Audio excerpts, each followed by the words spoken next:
My sweet and lovely viewers, তো কেমন আছো তোমরা সবাই? আশা করি প্রত্যেকে অনেক অনেক ভালো আছো। আজকে আবারও চলে এসেছি নতুন আরেকটি ইনফরমেটিভ ভিডিও নিয়ে। আজকে ভিডিওতে তিনটি বিশেষ লক্ষণের কথা বলবো, যে তিনটি লক্ষণের মধ্যে দুটি তোমাদের সাথে মিলে গেলে তোমরা ধারণা করতে পারো গর্ভের আগত সন্তানটি একটি ফুটফুটে কন্যা সন্তান আসতে চলেছে।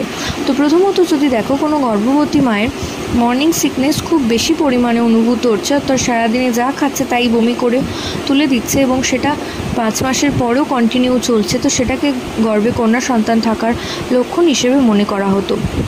দ্বিতীয়ত যদি দেখো গর্ভবতী মায়ের ইউরিনের কালার কিছুটা সাদা এবং ঘোলাটে মতো, তো সেক্ষেত্রে ধারণা করা হয় যে গর্ভের আগত সন্তানটি একটি কন্যা সন্তান আসতে চলেছে।